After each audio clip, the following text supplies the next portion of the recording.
Hola, muy buenas a todos. Hoy estamos en un nuevo vídeo. Como sabéis, mi nombre es Ecolib y hoy os traigo una nueva parte de la historia de España. En este caso, la parte número 8, que conllevará desde la regencia de Espartero hasta el final de la década moderada. Así que si queréis saber esto y mucho más, quedaros hasta el final del vídeo. Descubre el mundo de la economía con tu economista de confianza, Ecolib.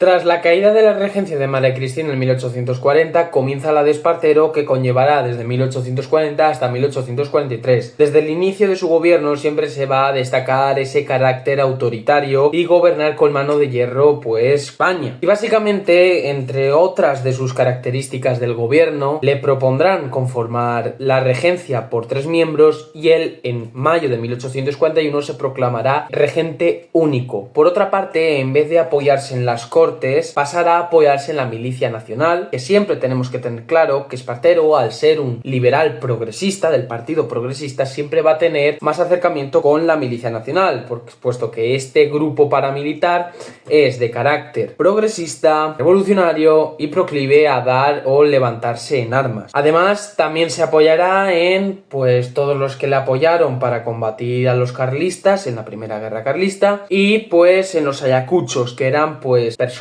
que habían luchado con él en las guerras contra la independencia de los territorios americanos de España. Una vez teniendo claras las bases de su forma de gobierno, vamos a entrar en materia con las medidas que llevaría a cabo. Primero, reactivaría las desamortizaciones eclesiásticas paralizadas por los liberales moderados en 1840. Esto, pues, intensificaría la oposición tanto del papado como de la iglesia, puesto que ya lo he explicado, ya lo he repetido en un sinfín de vídeos, pero si le quitas las tierras y las pertenencias a la iglesia, pues la iglesia no va a estar contenta. Y a nivel económico siempre va a estar marcado y caracterizado por ese libre cambio, ese libre comercio. Por lo tanto, firmará una serie de tratados y acuerdos con Gran Bretaña para poder comerciar libremente, sobre todo con la industria textil. ¿Qué pasa? Que como la industria textil de Gran Bretaña superaba con creces a la que había en Cataluña, en general en la zona de Barcelona, pues iban a ofrecer un producto mucho más barato que el que podía ofrecer la zona de Cataluña, por lo tanto se verá afectada. Derivado de esto, lo que pasa en Barcelona es que se da un motín y Espartero, la única forma que ve de atajar el problema, en vez de dialogar e intentar llegar a una solución pacífica, bombardea la ciudad de Barcelona desde el castillo de Montjuïc. De ahí que siempre veamos ese carácter autoritario. Junto a su forma de gobierno como a las medidas llevadas a cabo por Espartero, era evidente que iba a tener una cierta oposición. Los liberales moderados y María Cristina era obvio que iban a estar en contra de Espartero, pero es que, teniendo en cuenta que Espartero era progresista, dentro de su mismo partido político iba a encontrar cierta oposición. Es así que en 1841 se produce un primer levantamiento moderado encabezado por Leopoldo O'Donnell, pero Espartero consigue reprimirlo con dureza. En 1843 se vuelve a dar otro levantamiento militar, pronunciamiento, esta vez liderado por Ramón Narváez. Este tiene éxito, obliga a renunciar a la corona, tiene que exiliarse, en este caso se exilia a Londres, y por las Cortes adelantan la mayoría de edad de Isabel II para que pueda gobernar o ser la reina, con tan solo 13 años de edad.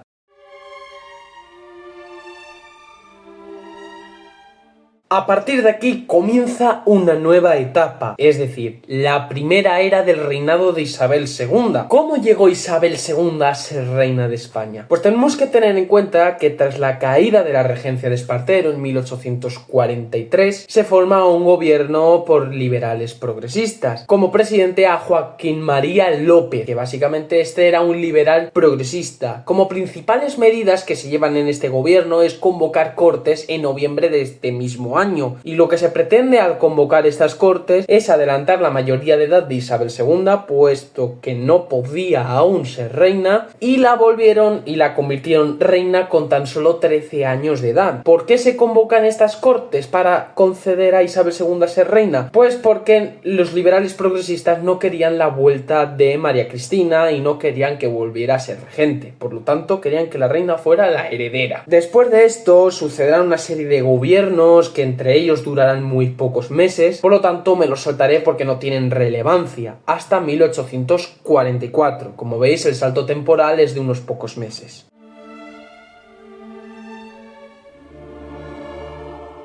En 1844 se dan unas nuevas elecciones que dan el poder a los moderados como presidente a Ramón Narváez. Básicamente esta época se va a caracterizar por la hegemonía de los moderados y pues van a estar en el poder que se conocerá como la década moderada desde 1844 al 54 y estarán en el poder por el amañamiento o el fraude electoral. A lo largo de toda esta década moderada se van a llevar a cabo una serie de medidas. Por ejemplo, se crea la Guardia Civil con el fin de poder eliminar y acabar con el bandolerismo que sufrían las zonas rurales de España, y a su vez se suprimía la Milicia Nacional. Tenemos que tener en cuenta que como la Milicia Nacional es de carácter más progresista, más radical, y los moderados van a tener siempre esa misión de querer mantener el orden social, la Guardia Civil era un instrumento perfecto para mantener ese orden social y aparte la eliminación de esa Milicia Nacional que era proclive a levantamientos militares. En 1844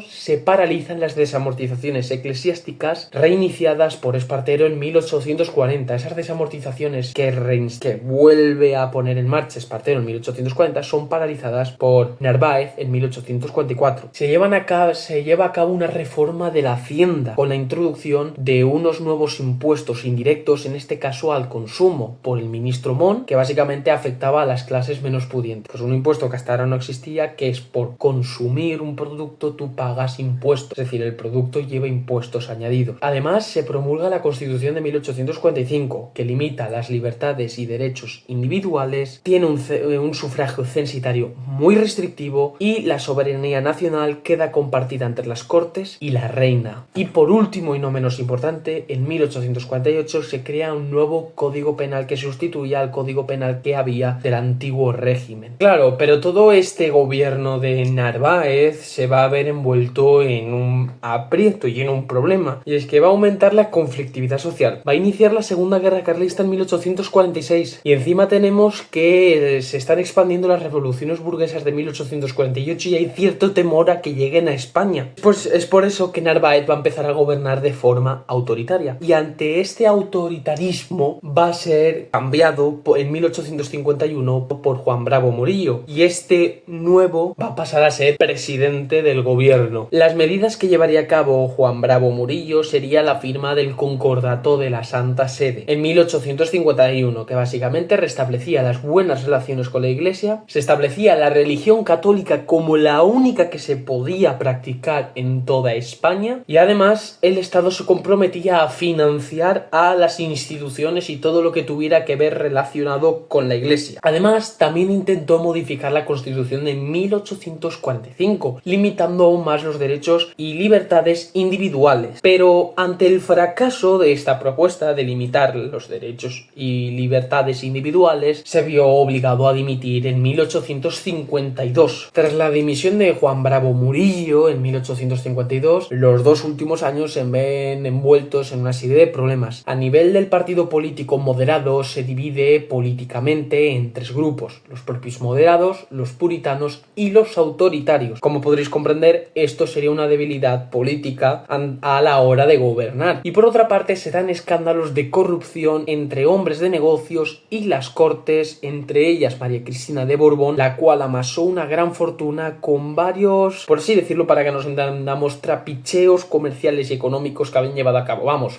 salvando las diferencias, lo que se está dando hoy en día en España con el caso Koldo, para que me entendáis más o menos, pero salvando las diferencias. Surge un nuevo gobierno con José Luis Sartorius, que intenta solucionar este problema de escándalos de corrupción tras gobernar por decreto, que para que me entendáis, cuando se gobierna por decreto, vulgarmente es porque lo vale, por sus huevos, para que me entendáis que es gobernar por decreto, imaginando la Constitución de 1865, pero esto no tiene efecto, no consigue solucionar los problemas, y básicamente toda esta década moderada deriva en la Bicalvarada, que será un levantamiento militar que pondrá fin a este esta etapa. Pero eso me lo reservo para otro vídeo. Pues bueno chicos, hasta aquí el vídeo, espero que os haya encantado, no olvidéis en suscribiros, darle like y sobre todo a la campanita para no perderos nada de mi contenido. Espero que os haya gustado, ya estamos por los 174 seguidores y a ver si ahora llegamos a los 200. Pues bueno, me despido.